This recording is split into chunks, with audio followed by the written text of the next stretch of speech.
I'm just a guy who loves Disney and has way too much time on his hands.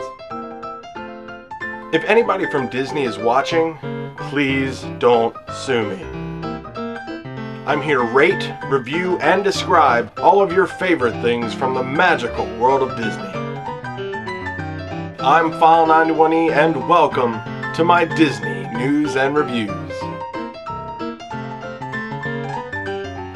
Hello everyone and welcome to this week's Disney News and Reviews. I'm File91e and yeah, new intro. That's pretty cool, right? That's pretty fun. A lot more on that later. First, I just want to get some housekeeping stuff out of the way. The Word on the Land answer from last week was the Pirate's Lair at Tom Sawyer Island. That was actually a very, very fun little area. It's big, has a lot of stuff, and a lot of real estate that I think Disney could explore later. So that's really cool. Excellent, some fun stuff there. But yeah, so I got some new graphics. I told you I would for 2015. I tried to get it out, earlier, or have it done earlier, but it wound up being last-minute things. Sort of. I had some time off, so I was able to get it done, and it actually turned out a lot better than I thought. I had some ideas and some limitations on technology, obviously, but for the most part, I enjoyed it. I thought it was great, and I hope you do too. So pay attention to the star ratings as well, because I got some new stuff with that as well. It's not just going to be, fade in, fade out, that sort of thing. There will be some animations in there. For the most part, I think the 3-star is still a fade in, fade out, just because it's average and it's an average thing. But the other ones have some animations to them, so I hope you enjoy that. But yeah, there's a new news graphic and a reviews graphic that I hope you guys enjoy. So, well, who knows? We'll see. Let me know what I know what you think about them in the bottom there. I'll try to have one new one every year. See what happens. Also, I am doing another giveaway. I posted a video on that, so check out for that video. I'm sure I'm going to post a link to it somewhere. But check out that video. Also links in the description. It's cool. It's for 101 Dalmatians, the Blu-ray, the Diamond Edition. So that's coming out in February. You can still enter all the rules there. Make sure you follow the rules and really pay attention if you're interested in that. And Happy New Year, pretty much. That's the final thing. We're in the new year now. We're firmly in the new year. The Ravens just beat the Pittsburgh Steelers to, go on to the New England Patriots. God help us. I know I have a lot of Patriots fans and a lot of opinionated Patriots fans, and but it's very fun. It's always a good game whenever those two people play. And you guys are a great team, and it's going to be pretty tough. I'm not sure if we can pull it off, but I'll be rooting for the Ravens, and I'm sure my Patriots fans will be rooting for the Patriots.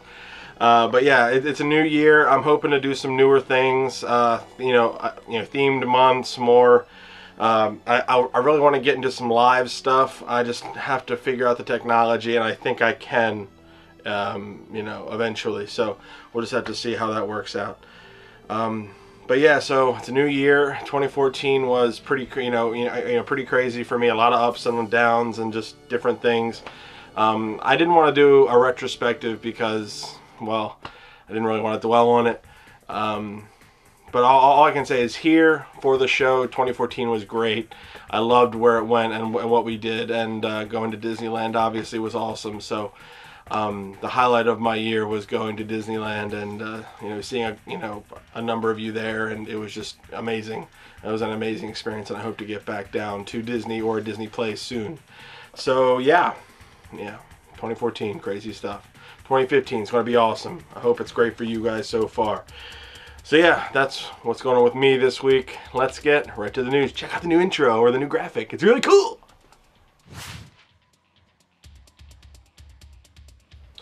You see what I did there? I found a Disney California Adventure, a Disneyland newspaper. That was pretty cool. See what I did for the news? Get it? Cool stuff. That's really neat. Anyway. Happy New Year, everybody. As I mentioned in my last show, there were many New Year's Eve festivities going on around Walt Disney World. Well, www.magic.com has a great video showcasing the Reflections of Earth fireworks show from that night. So check that out. Follow the link below if you want to see the awesome show.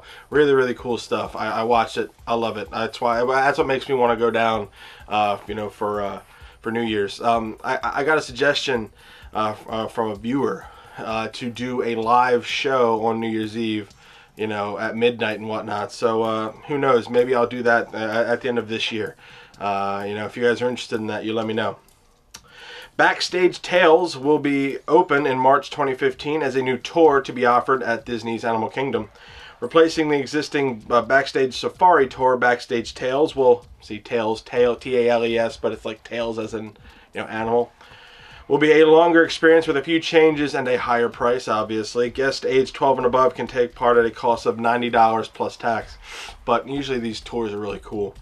The 3-hour, 45-minute tour will take guests backstage for a look at the animal housing, the nutrition center, and the veterinarian offices or facilities. I was going to say offices, meant to say facilities, whatever. For more information on booking, follow the link below. It tells you what numbers to call and everything like that, so check that out if you're interested. The removal of the Sorcerer Mickey hat icon at Disney's Hollywood Studios will begin on January 7th. But as you can see in my opening logo, that's not there because I knew it was going to be removed, so I improvised. Disney originally confirmed the removal of the hat back in October of 2014 with permits for the work filed in November of 2014. So the pin store will be relocated to Sunset Ranch on Sunset Boulevard. So yeah, that's coming down, going down, and early around. Sugar, it's going down swinging. And finally, the Magic Kingdom's Jungle Cruise is scheduled to be closed for refurbishment in the spring.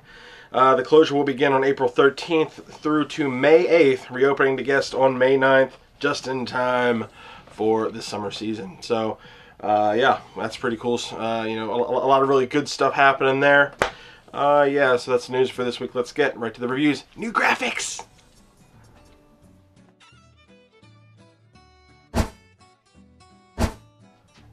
See, it was cool. I shot a firework out of my hand and stuff having a star. I control the stars. That's kind of what I was going for with that. Yeah. I possess the power to throw stars at people. I didn't take the time to throw a star at you. I didn't feel like doing that on my computer. A lot of work. A lot of work to do that. Well, for me at least. I'm not, After Effects-ified. I do my best, but, I mean, come on now. Anyway, because I have the new star things and whatnot, I want to kind of show off, especially on this show, some of the highs and lows, I guess you could say. So there's going to be one really crappy ride or crappy attraction that I want to review because I haven't done a 1-star in a while, and then I'm going to do a 5-star because I want to show off the graphics there, and you'll see the 2, 3, and 4s as time goes on. I mean, they're nothing too special, but the 1 and 5 are really, fun that I actually kind of messed with. So, yeah. Anyway, the first thing I want to talk to you about today is the Frontierland Shooting Exposition. Anyway, what these guys said the Frontierland Shooting Exposition is an electronic shooting gallery. A diversion. Go whenever is convenient. They gave it 2 stars. Really? Really? 2 stars for this? Okay. Let's go into the history of the Frontierland Shooting Exposition, shall we? You shoot BBs. That's about it. Moving on. This is located in Frontierland in Disneyland Park. Now there are different versions of these in different in pretty much all the Magic Kingdoms, I think. There's one. It's obviously called the Frontierland Shooting Arcade in Walt Disney World. It's called the Rustler Roundup Shooting Gallery in Disneyland Paris. The Rustler Roundup Shooting Gallery. Rustler Roundup. Sounds terrible. And this is even better. In Tokyo Disneyland, it's the Western Land Shooting Gallery. The Western Land. I guess they have a Western Land over there. They can't call it Frontierland because their frontier is a little bit different than our frontier. So they just call it the Western Land. But to them, the Western Land would be like, Russia and all that stuff because they're in the East. So it's weird. You can go for, easier over there. It's easier to go east to get to the west, I think, from there, from Tokyo. I could be wrong. I'm not sure. Maybe it's up and over. I don't know how that works out. Logistics, right? Called kayak. Kayak, Expedia. Well, one of those things. Moving on. Basically, in this thing, you actually have to pay to shoot at targets. This is not a free thing, so you got to pay, like, I think it's $1 or 75 cents, whatever it is. I think you get like 25 shots, something like that, and you shoot stuff. It's a flash gun. It used to be a BB gun, but they had to, obviously, they didn't want people shooting people, so you can't hurt people with, with a flash gun.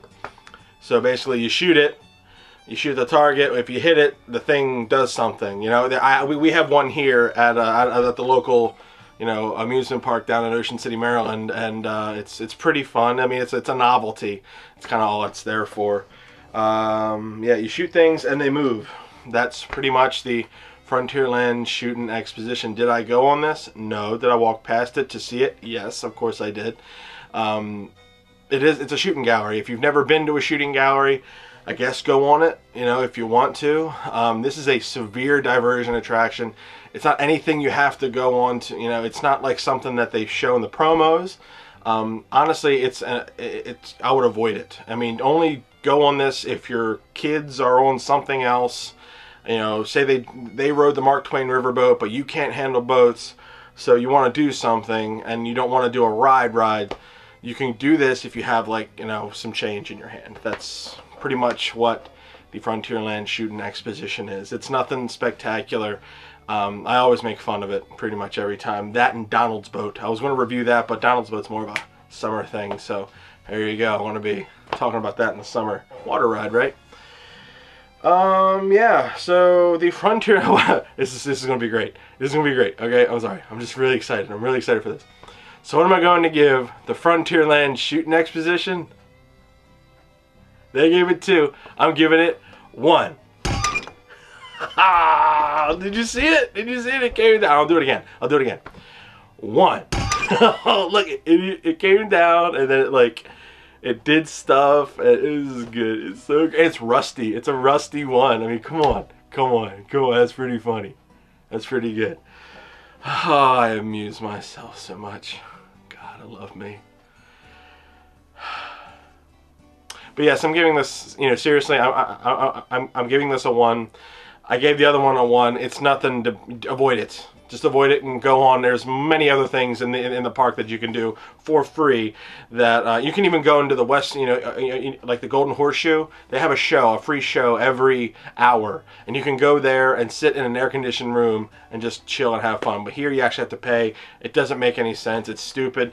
I mean, I understand it's there because of the Western theme, and you want to shoot something because it's the Wild West. But I mean, come on, keep it a quarter. I mean, really, are you making that much money off the Frontierland Shooting Exposition? Whatever. But, so yeah, the Frontierland Shooting Exposition, God, that's a hard thing to say. 1 star. Oh, I'll do it again. Yeah. Oh, that's awesome. Good stuff. 1 star. Now, moving on to other things. I wanted to start off the year with a little fun right there. But let's be serious here to one of my favorite attractions, one of the things that I looked forward to most when I came to Disney's California Adventure. I wanted to get on the original Soarin', so that's the next thing I want to be talking about. This is Soarin' Over California. Now what these guys say, Soarin' Over California is flight simulation ride, super headliner. Go the first 30 minutes the park is open or use Fast Pass. The park's best ride for the whole family. Must be 40 inches tall to ride. Switching off option provided. 4.5 stars. I don't quite agree with that, but yes, that's kind of what it is. This is located in Condor Flats in Disney's California Adventure, and that's pretty much the only attraction in this area of the park. This is kind of where you go past this, and this is where the entrance is to the Grand Californian. So this is pretty much the only thing in the Condor Flats area, aside from a couple little things like a shop or something like that.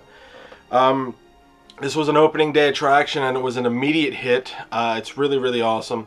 If you've ever seen my review on Soarin' in Disney World, it's the exact same ride. They brought this over to Disney World because it was so popular.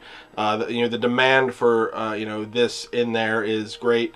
It's so great that they had to bring it over. So they stuck it in the land pavilion, and they just called it Soarin'. And if you ever wondered why you only go over California in Soarin', that's because, well, this is where it was. It was originally Soarin' Over California.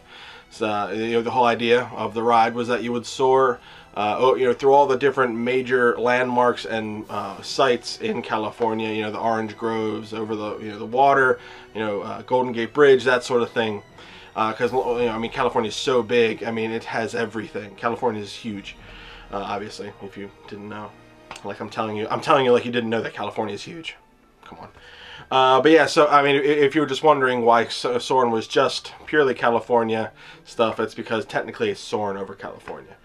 But they're actually updating that now to Soarin' Over the World. Eventually, Soarin' will go down, and they'll be, they'll input new stuff. Hopefully, it'll be digital, so we don't have to worry about the messy film and all that stuff. But it's really cool. Hopefully they'll update it and make it even that much better, because I love this attraction.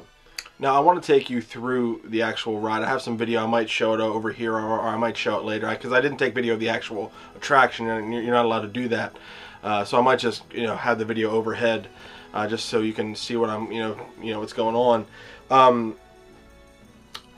When you first enter Condor Flats, depending if you're coming in from the main entrance, you'll see it over to the right. And Soarin', it's this big airplane hangar looking thing, and that's kind of what they wanted, because everything's aviation in there. I mean, outside there's a mock-up of an old RS-25 rocket engine, so you definitely get the feel that, oh my God, this is this is what it's going to be.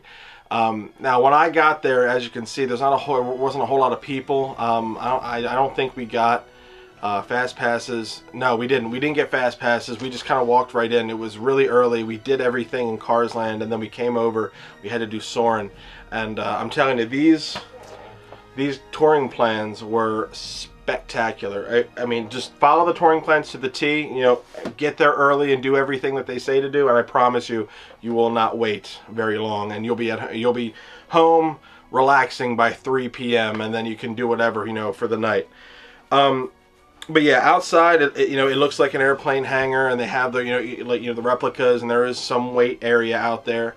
But when you go in, it really looks like an airplane hangar, one of those old like aluminum airplane hangars, and they have the this thing like attributes to the historic aviators throughout the history of the world. The Wright brothers, Amelia Earhart, Howard Hughes, that sort of thing. So those were fun to read, because that's your first waiting area. Then you get ushered into the second waiting area, where you're getting pretty much closer to where you go, because the wait is in 3 separate compartments, because those will be your rows, and I guess because there's 3 separate hovering, and I wouldn't say hovering things, but 3 separate Soarin' vehicles, I guess you could say. Obviously, you don't move during Soarin'. If you've never seen Soarin' before, it's pretty ingenious how they did everything. Soarin' originally was going to be a thing where you would enter on different levels, and you'd actually hang. You go on, the floor would drop off, and you would hang, and then you get pushed forward. But it just seemed very ineffective. It didn't work out. So this guy actually came up with this idea, using an erector set of all things, that basically you come in, you sit down after the pre-show, but I'll get more into that later. You come in and you sit down, you put all your stuff away, then this thing kind of locks in, your seatbelts lock in, and then you just get lifted up. So you're sitting, and all of a sudden you get lifted up, and then kind of put right in front of this massive IMAX screen. It's a huge screen. It curves, so basically if you look to your left and to your right, you're just seeing California, and you're flying through the clouds, and you hear the music, and all of a sudden you break through, and there's the Golden Gate Bridge, and you're like, oh my God, we're Soarin', we're doing this. And then it's about a 4.5 minute long thing, and you soar through all the different awesome sights through California. There is a pre-show, you know, as you line up in your different rows, because it's 3 rows to a you know, vehicle. I don't know what it's called. It's not a vehicle, but it is. I guess that's what you would call the Soarin vehicle. So you know, there's 3 rows to that, and you got Patrick Warburton, who is funny. He's so good, and you know, he goes through all the safety stuff as a stewardess or a steward would do. You know, a flight attendant, I guess you could say. Flight attendant, that's more politically correct, right? Flight attendant. So, you know, he tells you what to do, and he's just really funny about it. He's like, good job, guys. You know, yeah, sort of thing, in the Patrick Warburton way. He's so good at what he does. Then you go in, ride, and then you disembark and you go out. Now, what's funny is some people don't actually like this ride. I think I overhype it. But if you go in not, you know, not expecting anything, it does feel like you're flying. The effects that they put in with it are so minor, but they're needed. You know, you go up, you know, you see pretty much everything, like I said, but they do subtle shifts, like, you know, when you're turning and whatnot, they move ever so slightly. It's not a lot, but it definitely makes you feel like you're going forward and backward and whatnot. Like when you're flying over the orange groves, they also have this, you know, like this scent that they put into the air. It's oranges, and you're like, oh man, what is that? Like, we're actually flying over orange groves. Like, you know, when you're flying through the clouds and everything, you actually feel, you know, wind blowing on you. When you know, there's a scene where F-16s fly overhead, and it gets deafening for a second because the F-16s are just flying over and doing what they do. So it's amazing how they can, you know, completely engross all of your senses into this, you know, simulation of actually flying. Then you fly over Disneyland right at the end, and you feel the concussion of the fireworks as they go off. So you really get the sense that you are, you know, soaring over California. And yeah, so it was, you know, this experience, it was the exact same as going on Soarin' in Disney World. So I knew I knew what I was getting into, but being there in California, it makes so much more sense than actually Soarin' Over California in Disney World, because it's in Florida. So when they make Soarin' Over the World, I'm sure it'll make more sense and it'll be better. Then obviously they'll end at Walt Disney World, you know, like this one ended in you know, California. So it should be interesting to see that. Now, I mentioned the music. This was done by Jerry Goldsmith, and this is one of my all-time favorite pieces of music that Disney ever produced. He did all of the stuff, all the, you know, the queue waiting music and the actual music for it and the exit stuff. It's so awesome, and it makes you feel great. Like, I don't know why, I loved this, you know, this track, and he nailed it. And what's funny is there was an interview he did where after he got off the ride for the first time, he was in tears just because of how moving it all is. You know, you got the music behind you, all the senses are going, you're just kind of like, oh my god, what did I just experience? And then you come down, you know, unbuckle, and you go out, and you're left going, did I just seriously fly over California? Did I soar over California? Well, you kind of did, or at least you know, it's the closest you'll get without actually soaring over California. So what am I going to give Soarin' Over California? I got to give this 5, count them, 5 big stars. I absolutely love this attraction. This is one of those attractions that everybody has to get on. If you go to Disney's California Adventure, this is one of the ones you have to get on, bar none. Make time for it. You know, get a fast pass, get there early, and do what we did, get there early and not wait. But get on it once. Make your decision. If you love it, you love it. If you don't, well, at least you got on it and you can make that decision and make an educated decision. It's going to be interesting to see how the upgrades are, if they make it 3D, if they don't. I think it's great just as it is. You know, I would just like to see more digital stuff, you know, because that way you don't have to worry about film getting dirty and stuff like that, because sometimes the film will get a little grainy and stuff like that. But it'll be interesting to see what they do with it. But even if it stays just like this, Soarin' Over California stays exactly like this, it'll be great. It's an amazing attraction, and you know, when it came out, it blew people's minds. It blew my mind when I got on it the first time, and you know, I didn't get on it the first time I went to Disneyland or Disney World. And then I got on it the next time and went, why did I not get on this attraction before? This is one of those things you have to do. And I made it my promise that I would make sure everybody got on Soarin' the first time they go to you know, Disney, any Disney park. If you go down to Disney World, go to you know, Epcot. It's in the Land Pavilion. But if you're here in Disneyland, go to Disney's California Adventure and get on Soarin', and I promise you, you'll love it. I promise you, you will. They're the only two places on this earth that has Soarin'. So, yeah. So Soarin' Over California, one of my favorite all-time attractions. 5 big stars. Check it out. Awesome. It's just pure awesomeness. Well, what'd you think, guys? I thought the graphics were pretty good. Let me know in the comments if you liked the graphics or not. If you thought it was too much, if you didn't get it, whatever, I don't know. I really enjoyed it anyway, so that was fun. So yeah, you know, the giveaway, still doing that, so you have a ton of time for that all month and a couple weeks into next month for that. You know, so I already have a bunch of entries, so this will be easy because I'll be able to just hit select winner and it picks one at random, so that's great. No more drawing from a hat. I can draw from my phone or a laptop. So, you know, I won't have to cut out pieces of paper anymore. That was not fun, not fun. So I guess it takes some of the fun for, you know, away from you guys, but it makes it a lot easier for me.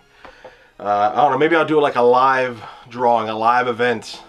Yeah, I think that's what I'll do. That my live event, my next live event will be the drawing for that, and I'll do, you know, a Q&A and stuff like that if you want. So that'll be fun.